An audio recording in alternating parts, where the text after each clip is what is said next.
তা এটা হচ্ছেটা কি আমাদের ইন্ডিয়ান ফুটবল টিমটাকে নিয়ে? কদিন আগেই আমরা জানতে পেরেছিলাম যে কি জাভি হার্নান্দেজ, হ্যাঁ আপনি ঠিকই শুনছেন, one of the best midfielder in the history from Barcelona legend, ঠিক আছে, সে নাকি আমাদের ইন্ডিয়ান ন্যাশনাল মেন্স ফুটবল টিমের জন্য অ্যাপ্লাই করেছিল। মানে খবরটা শুনতে কেমন আশ্চর্যজনক যে সেও নাকি আমাদের ইন্ডিয়ান ফুটবল টিমকে দাঁড় করাতে চায়, কিন্তু ইন্ডিয়ান ফুটবল টিম অর্থাৎ এআইএফএফ তাকে অ্যাফোর্ড করতে পারবে না বলে তাকে রিজেক্ট করে দেওয়া হয়। এই খবরটা আমরা জানতে পেরেছি প্রথমে।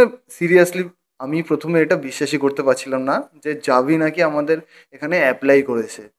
তারপরে কিছু ট্রাস্টেড সোর্স, ফ্যাব্রিজিও রোমানো, এদের কাছ থেকে যখন খবরটা যাচাই করে সত্যতা যাচাই করা হলো, তখন দেখা গেল কি হ্যাঁ, এটা সত্যি ঘটনা।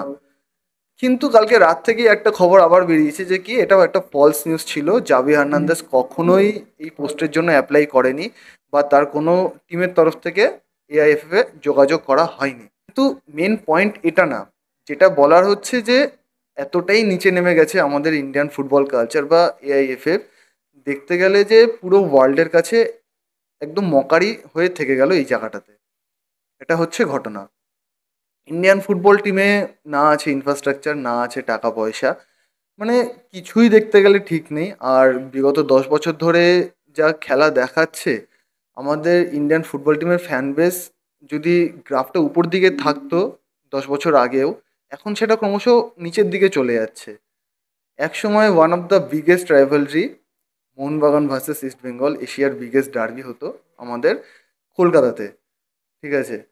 আর এখন সেই পোজিশনে দাঁড়িয়ে আপনি যদি বাইরের কোনো খেলা দেখেন, সাপোজ বার্সেলোনা ভার্সেস এসপ্যানিওলের একটা ডার্বি সাপোজ আপনি দেখেন, তারপর আপনি যদি মোহনবাগান আর ইস্টবেঙ্গলের এই ডার্বিটা দেখতে বসেন, খেলার গুণগত মানের দিক থেকে দেখতে গেলে আপনি সিরিয়াসলি খেলা ছেড়ে উঠে যাবেন, এরকম অবস্থা।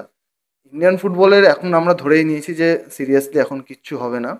যেই টাকা দিয়ে আমাদের ইন্ডিয়ান প্লেয়ারদের কেনা হচ্ছে, সেই টাকা তো আমাদের বাইরের দেশে যে যে কোয়ালিটির খেলা হয় সেই কোয়ালিটির খেলার তো এখানে খেলা হচ্ছে না, কিন্তু টাকা বেশি দেওয়া হচ্ছে। এই জায়গাটা একটা ফল্ট থেকে যাচ্ছে। যদি কিছু করে এআইএফএফ এই বিষয়ে, আর ওয়ার্ল্ড ইমেজটা একদম পুরোপুরি নষ্ট হয়ে গেছে, সেটা নিয়ে আর কিছু বলার নেই।